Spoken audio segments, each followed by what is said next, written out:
Hello everyone. তো আমি আবারও একটা ভিডিও নিয়ে আসলাম সেম টপিকে। কথাটা হচ্ছে যে আজকে তো হয়ে গেল 13 তারিখ, এখনও পর্যন্ত কোনো রকম কোনো রেসপন্স, কোনো রকম কোনো হাল আমাদের হলো না। যে অ্যাডমিটটা রিজেক্ট হয়েছে, এডিট উইন্ডো দেবে বলে আমাদের আর মানে আমার তো আর মনে হচ্ছে না যে ওদেরকে রিকোয়েস্ট করে আমার কোনো লাভ আর হবে। কারণ রিকোয়েস্ট যদি ওরা শোনার হতো তাহলে আমার মনে হয় যে এত ছেলে মেয়ে গেছে এই 3 দিনে। 9 তারিখে অনেকজন দেখে ফেলেছে তারা রিজেক্টেড, 10 তারিখে আমি তো চলে গেছি, তার সাথে সাথে আরও আজকে 3 দিন ধরে রেগুলারলি কেউ না কেউ যাচ্ছে, ওদেরকে রিকোয়েস্ট করছে, কান্নাকাটি করছে।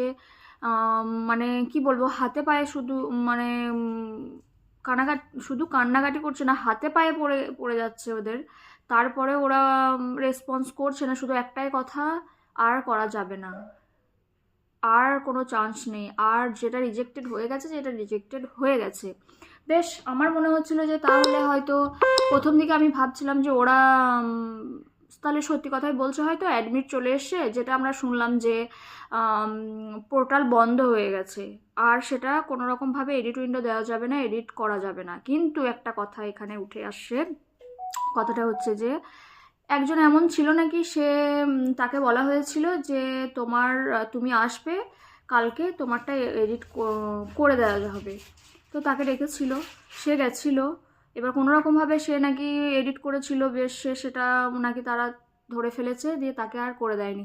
বাট করে দিল কি না দিল সেটা বড় কথা নয়, কিন্তু এখান থেকে একটা কথা উঠে আসছে যে ওরা কিন্তু চাইলে পারে, এখনো পর্যন্ত ওদের হাতে সুযোগ আছে। ওরা যেটা সবাইকে বোঝাচ্ছে না যে আর কোনো কিছু করা যাবে না, আমাদের হাতেও নেই, সেটা কিন্তু ওরা মিথ্যা কথা বলছে। ওদের হাতে এখনো পর্যন্ত সুযোগ আছে, ওরা চাইলে কিন্তু এডিট উইন্ডো দিতে পারে, বাট ওরা সেটা এখন দেবে না। আর কথাটা হচ্ছে, আমরাও কিছু কিছু লিঙ্ক পেয়েছি যে ওরা এগুলো ইচ্ছাকৃত করে খানিকটা।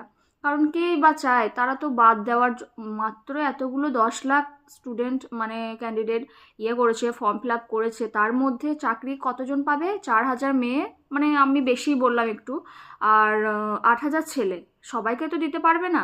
সেই জায়গায় যদি কম্পিটিশন না নেমেই তারা 1 লাখ সামথিং 94,000 বাদ দিয়ে দিতে পারে, তাহলে সেটা কে চাইবে না, তাই না?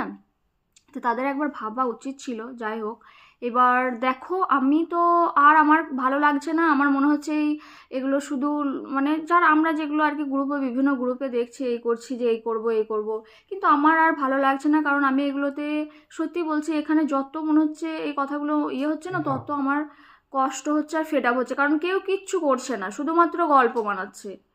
তো সেই